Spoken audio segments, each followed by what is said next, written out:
छोटी बहन कुछ कह रही थी, उसके दो शब्द वो मेरे याद आ गए सही से। कर सको तो अपनी वाणी में असर पैदा करो, रुख हवाओं का बदल दो, वो हुनर पैदा करो। कर सको तो अपनी वाणी में असर पैदा करो, रुख हवाओं को मोड़ दो, वो हुनर पैदा करो। और कुछ नहीं कर सकते मेरे दोस्तों तो सिर्फ इतना करो कि अपने घर में अम्बेडकर, बाबा साहब अम्बेडकर पैदा करो, बाबा साहब अम्बेडकर पैदा करो। और अपना दर्द बयां करूंगा कि मेरा दर्द क्या है। मेरा दर्द क्या है वो कि जो महापुरुषों को पढ़ा, जो भारत के प्रत्येक प्रगतिशील व्यक्ति के दिल में एक दर्द होना चाहिए, प्रत्येक माता के दिल में दर्द होना चाहिए अपने बच्चों के प्रति, प्रत्येक उस देशभक्त के मन में दर्द होना चाहिए जो देश की उन्नति चाहते हैं, प्रत्येक उस व्यक्ति के मन में दर्द होना चाहिए जो इस देश में समता समानता को स्थापित करना चाहता है। उस व्यक्ति के मन में दर्द होना चाहिए जो भारत को पुनः सोने की चिड़िया बनाना चाहते हैं। लेकिन उससे पहले कुछ कहूंगा, मैंने पहले ही कहा कि थोड़े से कड़वे लोग हैं, पीछे चुगली की आदत नहीं है, जो कहते हैं मुंह पे कहते हैं। मुझे ऐसा महसूस होता है क्या सत्य है कि अगर 4 लकड़ियों को अलग अलग कर दिया जाए तो क्या उनको तोड़ा नहीं जा सकता? भाई 4 लकड़ियां, पूरे कहानी सुनी होगी कि एक पिता ने बेटे को पहले एक लकड़ी दी, उन्होंने फटाफट तोड़ दी, लेकिन जब 4 लकड़ियों का गट्ठर बना तो उसको तोड़ नहीं पाए। मैं सच कह रहा हूं ना, हाथ उठा के बताए सच कह रहा हूं या झूठ कह रहा हूं? अगर एक लकड़ी दूंगा तोड़ दोगे, लेकिन 4 इकट्ठी कर दूंगा तो नहीं तोड़ पाओगे ना। ये मैं हाथरस के कार्यकर्ता को समझा रहा हूं, क्योंकि हाथरस जिले में मैं हूं। और अगर ऐसा कुछ अलीगढ़ में हो, ऐसा कुछ एटा में हो, ऐसा कुछ मैनपुरी में हो, ऐसा कुछ आगरा में हो, या ऐसा मध्य प्रदेश, महाराष्ट्र, किसी भी प्रदेश में हो, तो उनसे भी मेरा हाथ जोड़ के नम्र निवेदन है कि एक साथी ने छोटी माला घेरी, एक साथी बहुत बड़ी माला लाए। तो आपको क्या लगता था? मैं नहीं समझूंगा कि जो विघटन परिवार में चल रहा है वो मैं नहीं समझ पाऊंगा। समझ आ जाता है, जहां करते हैं पैर रखते हैं, समझ आ जाता है। लेकिन क्या विघटन हम लोगों को उन्नति की ओर, तरक्की की ओर ले जा सकता है? क्या जिस व्यक्ति का हम चीख चीख कर नाम लेते हैं पूरे देश के अंदर, कुछ उनके आंदोलन को धोखा देते हैं, कुछ उनके आंदोलन के लिए समर्पित हैं, कुछ सिर्फ नाम लेने के लिए उनका आंदोलन लेते हैं, बाबा साहब अम्बेडकर, क्या इस विघटन से उनके सपने को पूरा किया जा सकता है? ये मैं हाथरस के लोगों से पूछना चाहता हूं, हाथ खड़े करके बताएं। पूरा किया अगर जा सकता है तो मैं भी विघटन की ओर चल पड़ता हूं, और अगर पूरा नहीं किया जा सकता तो समता समानता की बात करने वाले लोगों को पहले खुद में एक संगठन का, मजबूत संगठन का निर्माण करना हो, तब कहीं जाकर बाबा साहब अम्बेडकर के अनुयायी कहने का अधिकार है। यह मेरा सीधा सीधा मतलब कहने का भीम आर्मी के कार्यकर्ताओं को है, पार्टी के कार्यकर्ताओं को है, या वो उन कार्यकर्ताओं को जो भीम आर्मी के पुराने कार्यकर्ता रहे हैं, कि आपका विघटन ये एक बहुत बड़ा नुकसानदायक साबित हो सकता है कि अगर आप अपने विघटन की ओर विचार ना करें। समझदार लोग हैं, मेरा छोटा कहना ज्यादा समझना, आप समझ गए होंगे। देखिए, मैं यहां पे भाषण देने नहीं आया, ना मुझसे भाषण देना आता है। मैं तो सिर्फ आप लोगों से बात करने आया हूं। इस देश में बहुजन आंदोलन की बात करने आया हूं। इस देश में फूले साहब अम्बेडकर की विचारधारा वाले लोगों की बात करने आया हूं। मैं यहां मनु की बात नहीं करूंगा, मैं यहां सावरकर की बात नहीं करूंगा, क्योंकि उनकी व्यवस्था ही आडंबर पर स्थापित है। मैं सिर्फ यह पूछना चाहता हूं, जिस आंदोलन के लिए बुद्ध से लेकर के, बुद्ध ने पूरा जीवन समर्पित किया, सतगुरु रैदास ने जीवन समर्पित किया, गुरु घासीदास ने जीवन समर्पित किया, गुरु कबीरदास ने, नानक देव जी ने अपना जीवन समर्पित किया, पेरियार ने जीवन समर्पित किया, ललई ने जीवन समर्पित किया, बाबा साहब अम्बेडकर ने किया, और साहब मान्यवर कांशीराम साहब ने किया। सवाल मेरा यह है कि जब इस देश के अंदर, भारत के अंदर लोकतंत्र की स्थापना 26 जनवरी सन 1950 को हो गई थी, तो इस देश के अंदर लोकतंत्र में निवास करने वाली सबसे बड़ी आबादी आज पीड़ित, वंचित, शोषित क्यों है? सवाल मेरा यह है कि अभी अलीगढ़ से आ रहा था तो पता लगा एक लड़के को सिर्फ 2 अमरूद तोड़ने पर उसकी पूरी टांगे पीट पीट कर तोड़कर उसकी ऑन द स्पॉट हत्या कर दी जाती है। सवाल मेरा यह है कि अगर इतनी बड़ी आबादी है, इतने सारे लोग हैं, तो इस देश में जिस जमात को शासन करना चाहिए था वो जमात शोषित क्यों है? यह विचार करना चाहिए। अगर मैं अपनी माताओं से भी पूछूं, घर जाकर के वो बेचारी पढ़ी लिखी ना हो, खेत से घास लाती है, मुझसे पूछूं, मैंने कहा माँ इस बच्चे को क्या चाहती है, मजदूरी कराना चाहती है या इसे ऑफिसर अधिकारी बड़ी गाड़ी में घुमाना चाहती है? तो वो बेचारी मेरी पढ़ी लिखी जो माँ नहीं है, जिसका जीवन जो है वो गरीबी में बीत गया, वो भी हाथ उठा कर यही कहेगी कि नहीं, मैं अपने इस बच्चे को पढ़ा लिखा कर बड़ा आदमी बनाना चाहती हूं। लेकिन मेरी कौम, जिस कौम का खून मेरे अंदर है, जिसको जगदीश प्रसाद कुशवाहा 90% बता कर गए इस देश में, जिसको मान्यवर काशीराम साहब ने बहुजन बनाया, 85% कहा, जो एक बड़ा वर्ग इस देश में शोषित रहा है, गरीब रहा है, वो वर्ग इस बात को कब समझेगा? सीधी सी बात है भाई। मैंने भी कहा राजनीति करने नहीं आया।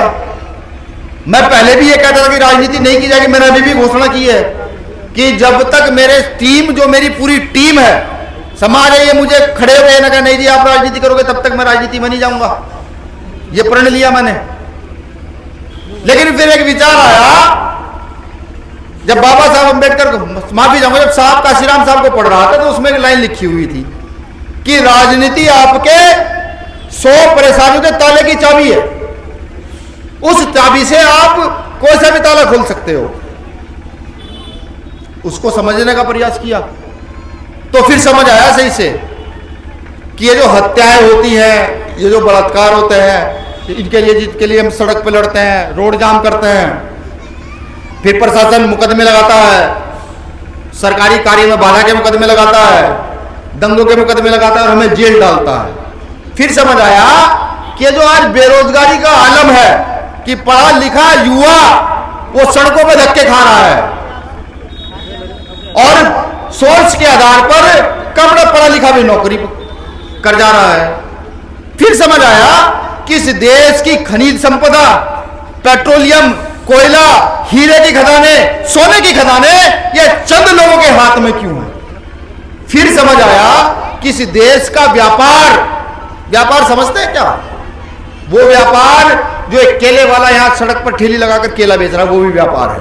वो अडानी अंबानी जिसने बड़े बड़े वेयर हाउस इस देश में खुलवाए और वहां पर, यहां जहां पर एक केला 5 रुपए का है, वहां से एक केले की कीमत वेयर हाउस में बड़े बड़े मॉलों में रखकर 50 रुपए कर दी गई। वो व्यापार, कि वो व्यापार यहां के चंद लोगों के हाथ में क्यों है? यहां की जमीन वो यहां के चंद लोगों के हाथ में क्यों है?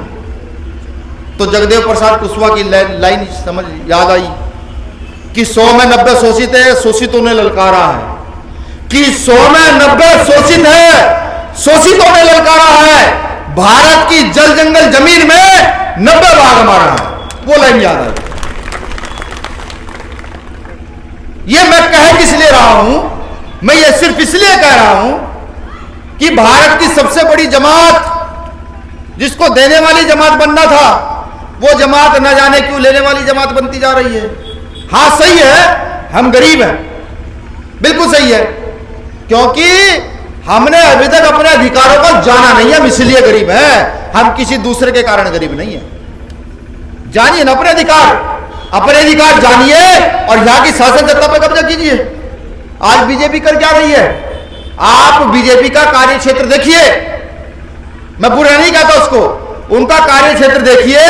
उन्होंने अपने मूवमेंट को, आडंबरी मूवमेंट को, गैर बराबरी के मूवमेंट को, ऊंच नीच के मूवमेंट को, मनु के मूवमेंट को स्थापित करने के लिए पूरी ताकत लगाई और अपने कार्यकर्ता को, अपने पदाधिकारियों को मजबूत किया। बहुत सारे लोगों के लिए लड़ाई लड़ी। अभी चंद्रशेखर आजाद जी लखनऊ में वो 69,000 शिक्षक भर्ती के मामले में पड़े रहे, तो समझ आया कि अगर हम में से कोई विधानसभा और संसद में होता तो एक बार संसद में खड़ा होकर कहना पड़ता कि ये जो भर्ती घोटाला हुआ है, उस घोटाले का मंत्री जेल जाएगा, वरना विधानसभा और संसद चलने नहीं दी जाएगी। तो समझ आया कि राजनीति का महत्व क्या है। फिर एक चीज और समझ आई, जब काशीराम साहब को पढ़ रहे थे, क्योंकि लालच दिए जाते हैं, कहा जाता है भाई तुम एमपी एमएलए विधायक बन जाओ, और बहुत सारी चीजें कही जाती है। जब काशीराम साहब को पढ़ रहे थे तो उसमें एक लाइन लिखी हुई थी कि बुद्धिजीवी लोग नेतृत्व प्रदान करते हैं। गौर फरमाइएगा जो मैं कह रहा हूं, बुद्धिजीवी लोग नेतृत्व प्रदान करते हैं और कम बुद्धि के लोग नेतृत्व ले लेते हैं। उस लाइन का गैर अनायास मतलब मत निकालिएगा। उस लाइन का सीधा सीधा मतलब यह है कि जो बाबा साहब अंबेडकर की विचारधारा पर चलकर, उनको पढ़कर इस व्यवस्था को समझ जाते हैं, वो लोग लीडर तैयार करते हैं और लीडरों को लड़ने के लिए विधानसभा और संसदों में भेजने का काम करते हैं। मुझे लगता है कि काशीराम साहब से ज्यादा इस देश में काम किसी ने किया नहीं। एक जूता काटने वाले को, एक सब्जी बेचने वाले को उठाया, लीडर बना दिया, कहा भाई चल जा विधानसभा में। इस लड़ाई को समझिए। मुझे एक चीज का जवाब दिए, क्या शंख बजाने से मेरे पेट में रोटी आ सकती है क्या? ये मेरी बहनें बैठी हैं, मुझे बताइए कि क्या शंख बजाने से आप मुझे रोटी दे सकती हैं क्या? आटा सामने धर के 3 बार आप शंख बजाएं, रोटी सीख के मेरे पास आ सकती है क्या? कोई ऐसी शक्ति देखी अब तक आपने? मैंने तो नहीं देखी। मैंने जितनी महिलाओं से, बुजुर्गों से पूछा, उन्होंने कहा ना भाई ऐसा तो कुछ नहीं है, ये तो रोटी आटे में पानी डालना पड़ेगा, उंगलियों से ये आटा गूंथना पड़ेगा और फिर ये थेपनी पड़ेगी और चूल्हे में सेकनी पड़ेगी, फिर तो उस तक जा सकती है, दूसरा कोई तरीका नहीं है। तो समझिए, समझने का प्रयास कीजिए कि इस आडंबरी व्यवस्था को छोड़कर आज की बुद्ध की व्यवस्था में, रैदास नानक कबीर की व्यवस्था में, या मैं ये कहूं वैज्ञानिक व्यवस्था में अपने आप को ढालने का प्रयास कीजिए। ये कब होगा? ये क्या सोचते हैं आप? ये सिर्फ बैठकर हो जाएगा? नहीं, नहीं होगा। ये बैठकर नहीं हो सकता जब तक आप खुद जागृत नहीं हो जाते, जब तक आप फूले साहू अंबेडकर की विचारधारा को समझ नहीं जाते, ये तब तक हो नहीं सकता। मैं तो चीख चिकर मंचों से कहता हूं कि हालांकि भीम आर्मी ने एक पार्टी भी बना दी है जिसका नाम आजाद समाज पार्टी काशीराम है। चंद्रशेखर भाई को सब जानते हैं, वो भी कहते हैं कैडर के माध्यम से कि हमें लीडर बिकाऊ नहीं टिकाऊ चाहिए। हमें टिकाऊ लीडर पैदा करने हैं, चाहे 5 साल की जगह हमें 10 साल लग जाए। अगर टिकाऊ लीडर पैदा होंगे तो जैसे आज हम रो रहे हैं, तड़प रहे हैं, अभी मैंने घटना बताई आपको अलीगढ़ की, अभी से 1 दिन पहली घटना है शामली की, एक बेटी का रेप करके डाल दिया। उससे पहली घटना है राजस्थान की, अभी छोटा भाई सिकंदर कह रहा था।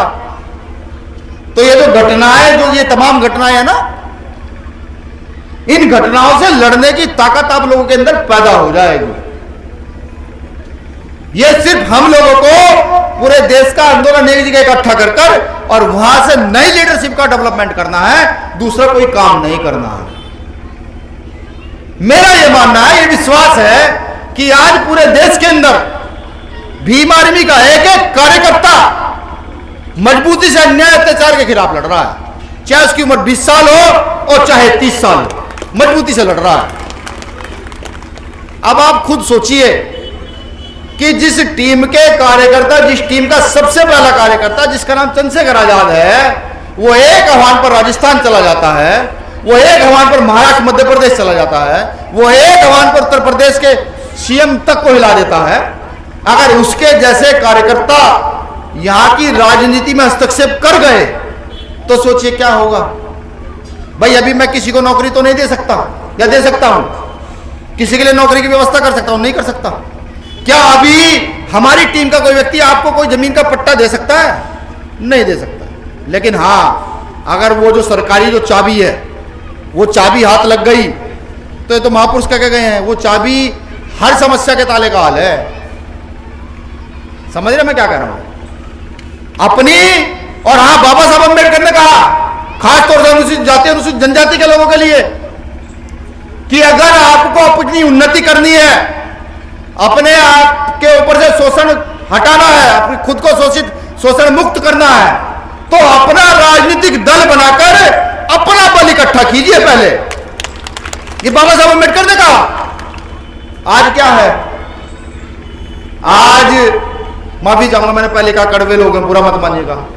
आज वो 60-65 रुपए की एक शीशी आती है, उस पर वो मांस जो मेरे पूर्वज सदियों से खाते आए हैं शिकार के बल पर, उस पर आज हम अपना वोट सेकंडों में कर देते हैं। भाई ले भाई ये मेरा नहीं तेरा हो गया, कर देते नहीं कर देते। अगर ये व्यवस्था चलती रही तो जो आज बड़े बड़े लोग आपको बताते होंगे, कहते होंगे कि संविधान खतरे में है, संविधान खतरे में है, वो सच हो जाएगा। किस लिए कि जब सही समय के सही लड़ाई की बात होगी, उस समय आप अपने घर के अंदर नशे की हालत में पड़े होंगे, और जब लड़ाई नहीं होगी आप घर से बाहर निकले हुए होंगे। तो सही लड़ाई को समझने का प्रयास कीजिए। भारत के अंदर राजतंत्र नहीं है, भारत के अंदर लोकतांत्रिक व्यवस्था है, और लोकतांत्रिक व्यवस्था में लोगों की गिनती होती है, जिसकी जितनी संख्या बारी उसकी उतनी हिस्सेदारी पर काम होता है। तो यह समझना बेहद जरूरी है कि अपनी हिस्सेदारी तय करने के लिए प्रयास कीजिए, निरंतर लड़िए। जो लोग लड़ना छोड़ देते हैं वो मुर्दों से भी ज्यादा बेकार हो जाते हैं। मैं तो आभारी हूं अपने पूर्वजों का, जो मुझसे पहली पीढ़ी रही है, उससे पहली पीढ़ी रही, जो बाबा साहब के बाद की पीढ़ियां रही, कि उन्होंने अपने इस आंदोलन को लड़ना नहीं छोड़ा। वो लड़ते रहे, वो मरे, जेल गए, लेकिन लड़ते रहे। और आज हम जैसे लोग तैयार हुए। अगर आप ये वादा कर लें कि अगले 5 साल भीम आर्मी के साथ कंधे से कंधा मिलाकर खड़े रहेंगे, अगर आप ये वादा कर लें कि आपके जो कार्यकर्ता खड़े हैं, जिनको ना कोई खरीद सकता, ना इन कार्यकर्ताओं पर झुकना आता, ना इन कार्यकर्ताओं पर बिकना आता, इन पर आप विश्वास करते हैं, तो मैं लिख कर देता हूं, अगले 15 साल में इस देश की तस्वीर बदल के दिखा देंगे। बिल्कुल तस्वीर बदल के दिखा देंगे, क्योंकि यह देश सोने की चिड़िया था, बिल्कुल था। जो लोग इतिहास जानते हैं वो जानते हैं कि यह देश सोने की चिड़िया था। ये सम्राट अशोक के समय में यह देश सोने की चिड़िया था, जब यहां पर न्याय और नीति का राज था, जब यह सोने की चिड़िया था। यहां जो भारी विदेशी लोग आए, ये मैं नहीं कहता, ये भारत के इतिहास में है, पढ़ाया जाता है, टूटा फूटा ऐसे, लेकिन पढ़ाया जाता है। यहां जब बाहर के लोग आए तो यहां की व्यवस्था टूटी है। आज भी वही तो हो रहा है, और हो क्या रहा है, कुछ और थोड़ी हो रहा है। आप अपने घर में जाइए, जाकर चेक कीजिए, अभी अपने फोन से अपना फोन निकालिए और गूगल पर फोन का नाम डालिए, जो एयरफोन आपके पास है उसका नाम डालिए, जो पेन आपके पास है उसका नाम डालिए, घर में एलईडी बल्ब जो भी कुछ है उसका नाम डालिए, तो 2 सेकंड में रिजल्ट निकल के आएगा कि वो प्रोडक्ट कहां का है। तो जब समझिएगा ये देश कहां जा रहा है, ये देश किस ओर मुड़ रहा है, समझिएगा। अगर आपको 95% चीजें घर में प्रयोग करने वाली विदेशी ना मिले, तो मुझे बताइएगा भैया आप झूठ बोल रहे थे, बिल्कुल झूठ बोले, ये मुझे बताइएगा। 95% चीजें हम घर में विदेशी यूज कर रहे हैं।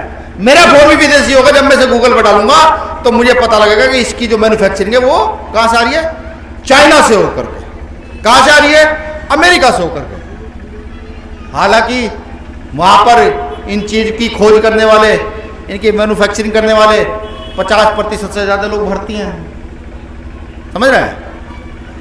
इस देश के अंदर, भारत के अंदर देखिए कैसे व्यवस्था बदल रही है।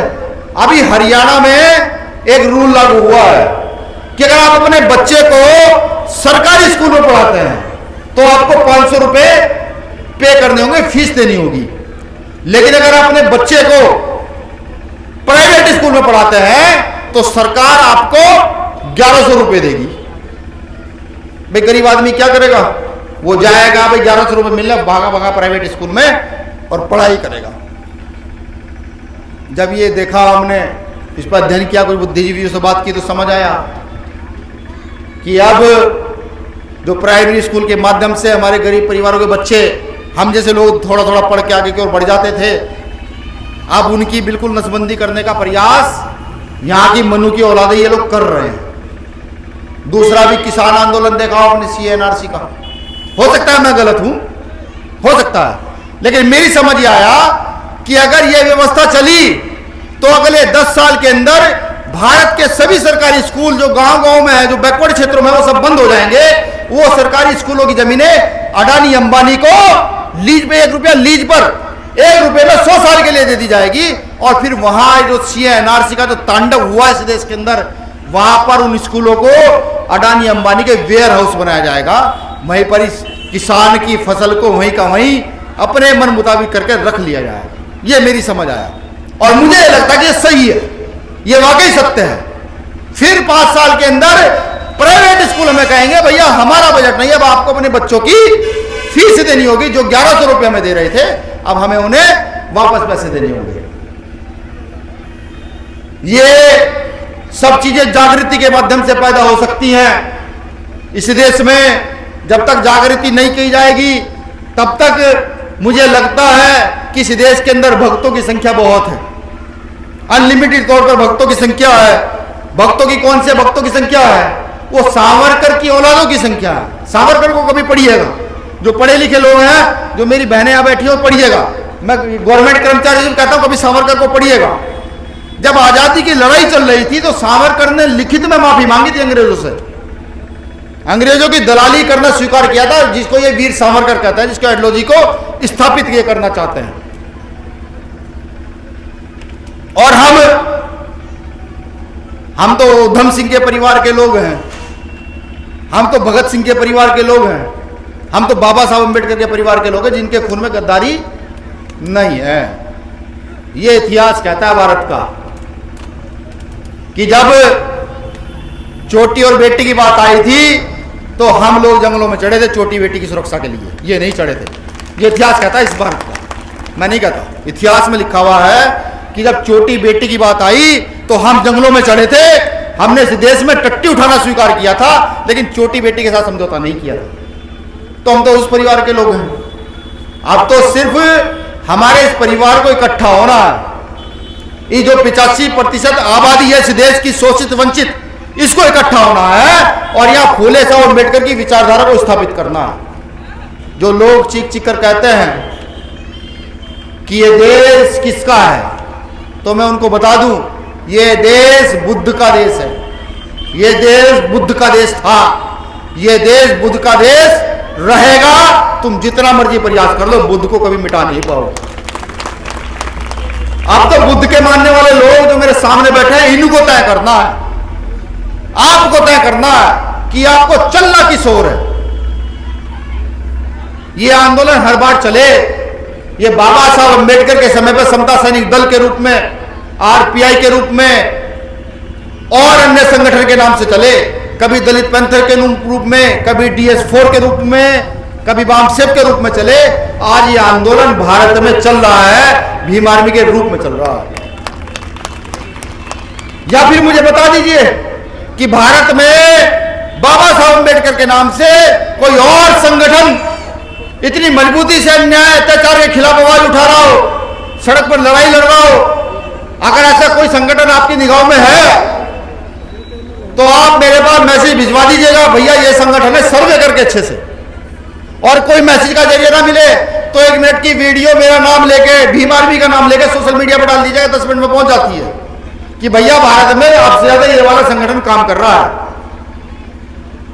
एक सवाल नहीं किया जाएगा, उस संगठन के साथ जाकर भीम आर्मी को विलय कर दिया जाएगा, एक सवाल नहीं किया जाएगा। लेकिन अगर नहीं कर रहा है, कोई संगठन नहीं कर रहा है, फिर समाज के लोगों को वादा करना पड़ेगा कि तन मन धन के साथ हम लोगों के कंधे को आपको मजबूत करने का काम करना पड़ेगा। ये आपको तय करना पड़ेगा। और अगर इतनी लड़ाई लड़ने के बावजूद भी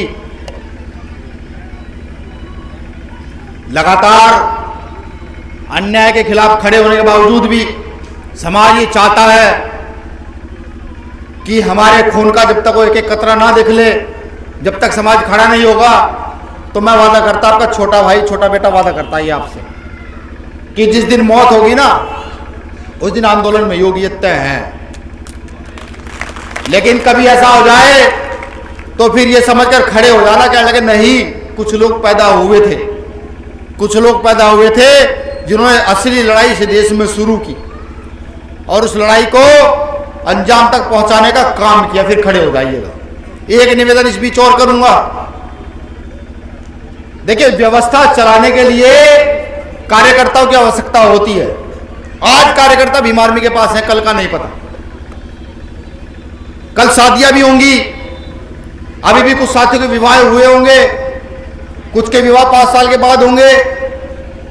अब देश में जनसंख्या नियंत्रण पर पूरा काम चल रहा है, लेकिन मेरा मानना यह है प्रत्येक बहुजन के व्यक्ति को जिसके पूर्वजों का शोषण बड़े पैमाने पर इस देश में हुआ है, जो शोषित पीड़ित रहे हैं, खास तौर से इस देश के वो लोग जिन्होंने इस देश में हजारों साल अछूतपन झेला है, वो 2 बच्चे तो करें अपने परिवार के लिए और 1 बच्चा करें बाबा साहब अम्बेडकर और भीम आर्मी की को आगे बढ़ाने के लिए। ये मेरा आपसे निवेदन है। ये तो तय है, ये तो तय है कि अब भीम आर्मी को देश में कोई रोक नहीं पाएगा। ये लोग इतने चेहरे यहाँ खड़े हैं, कुछ चेहरे वहां बैठे हैं। एक साथी कह रहा था, छोटा भाई है, कमलपुर जिलाध्यक्ष है, मंडल की कमेटी में है, कह रहा था भैया मेरा नाम नहीं लिया। मैंने कहा आपस में लड़ लो, नाम कैसे लोग लिया जाएगा, पहले लड़ लो। तो मैं यही कहता हूं कि भीम आर्मी के कंधे को मजबूत करने का काम करें। जो मेरे सीनियर बुजुर्ग यहां बैठे, मेरे पिता तुल्य यहां बैठे हैं, कि एक बार कंधे पर मारकर आशीर्वाद देने का काम करें। अब तक आपका आशीर्वाद नहीं मिला सही से। जिस दिन आपका आशीर्वाद मिला ना, तो गोली से तेज स्पीड हम लोगों की होगी, इस बात को याद रखिएगा। और इस देश की गद्दी पर नीला झंडा फहरेगा, बाबा साहब अम्बेडकर का नाम इस देश की गद्दी पर फहरेगा। ये प्रण है भीम आर्मी के लोगों का, ये फहरा कर दिखाएगी आपको, बिल्कुल फहरा कर दिखाएगी। अभी तो ये यहीं का सर्वे अगर आप ले लो, यहां 98% युवा बैठा हुआ है, 98% युवा। आप जानते हैं 23 साल की उम्र में भगत सिंह फांसी चढ़ गए थे, ये तो पता होगा ना। खुशीराम बोस 16 साल की उम्र में फांसी चढ़ गए थे। समझिए कि अगर ये युवा एक बार खड़ा हुआ और इस देश में बदलाव के मूड में स्थापित हुआ, तो फिर क्या होगा, कितना बड़ा बदलाव हो सकता है। तो मेरी आप सभी लोगों से गुजारिश है, भीम आर्मी के कंधे को मजबूत कीजिए, अपने मत का सही प्रयोग कीजिए। देखिए क्षेत्र में कौन आपकी बात सुनता है, कौन आपके साथ खड़ा होता है। अगर उस बीच आपको ये लगे, ये महसूस हो कि नहीं, भीम आर्मी ने जिस पार्टी का निर्माण किया है, जो प्योरली 85% लोगों के लिए है, जो सिर्फ और सिर्फ बहुजनों के अधिकार बचाने के लिए है, बहुजनों के राजनीतिक उत्थान के, सामाजिक उत्थान के लिए है, अगर आपको ये लगे कि भीम आर्मी ने जो पार्टी बनाई है इसको हमें वोट करना चाहिए, अब ये लोग मजबूती से व्यवस्था स्थापित कर सकते हैं, तो मेरा हाथ जोड़कर निवेदन है, हमारी पार्टी को भी वोट दे दीजिएगा। और इस बीच अगर ये भी आपको लगे, कहने लगे नहीं अभी ये इनकी लड़ाई पूरी नहीं हुई है, तो भी आपकी इच्छा है, हमारा काम तो समाज के साथ खड़े रह करके लड़ना है, उस लड़ाई को लगातार पूरा करते रहेंगे। 1 मिनट अपनी माओ से लूंगा। देखो घी बहुत फूक लिया, वो करते हैं ना, वो एक आग का कंडा रखते हैं, फिर उस पर हर महीने घी डालते हैं, ऐसे करते हैं ना। और छोटे से बेटे को कहते हैं कि आजा भाई, यहाँ पे जो है ये खुश हो जाएगा तो तेरी तबीयत खराब नहीं होगी। भाई देखो बच्चों, आग में घी डालने से कुछ नहीं होता, आग में घी डालोगे आग बड़ी होगी। घी को खाने से बुद्धि का विकास होता है। समझ रहे मेरा कहने का मतलब क्या है? मेरे का कहने का मतलब ये है भाई, जो हमारी माताएं वृद्ध हो चुकी हैं, बूढ़ी हो चुकी हैं बेचारी, उनको तो नहीं कहूँगा मैं, क्योंकि उन्होंने पालकर बड़ा कर दिया, लेकिन जो मेरी बहनें आज बड़ी हो रही हैं पढ़ लिख करके, वो इस आडंबरवाद से दूर निकलें। और जब वो आडंबरवाद से दूर निकलेंगी ना, तो वो इस देश में वैज्ञानिक और इंजीनियर होंगी। और जब वो देश में वैज्ञानिक और इंजीनियर होंगी, तो इस देश को सोने की चिड़िया बनाया जा सकता है। बाबा साहब अम्बेडकर कहते हैं, किसी समाज की, अगर आपको किसी समाज की स्थिति जाननी हो, तो समाज की महिलाओं की स्थिति जान लो, वो समाज की स्थिति आपको पता लग जाएगी। बाबा साहब अम्बेडकर कहते हैं। तो आप भी जो ना पढ़कर आगे की ओर बढ़ने का काम करें। घी बहुत फूक लिया, बहुत हो लिया, भी इस घी को खा करके बुद्धि का विकास करके आगे की ओर बढ़ने का काम करें, जिससे कि भारत के अंदर महिलाओं के अधिकार सुनिश्चित हो सके। और अगर ऐसा नहीं करोगे मेरी बहनों, तो फिर क्या होगा, चूल्हा चौके में रह जाओगी, फिर आगे की नहीं सोच पाओगी। हमारा ये मानना है कि हमारे साथ बहनें भी कंधे से कंधा मिलाकर खड़ी हों और इस देश के अंदर अपनी आबादी के हिसाब से अपना प्रभुत्व स्थापित कर सके, हमारा ये मानना है। तो मुझे पूरी उम्मीद है मेरी बहनें मेरे इस दर्द को समझेंगी। यहाँ बैठे जो मेरे परिवार के लोग हैं वो मेरे इस दर्द को समझेंगे कि हम करना क्या चाहते हैं, इस दर्द को समझेंगे और आगे की ओर बढ़ेंगे। इसी बीच 2 लाइनें इस देश के एक पूर्व प्रधानमंत्री ने कही थी, इस देश की उन्नति के लिए, जिनका नाम चौधरी चरण सिंह साहब था। वो लिखते हैं अपनी किताब में कि भारत की उन्नति का रास्ता भारत के खेतों खलिहानों से होकर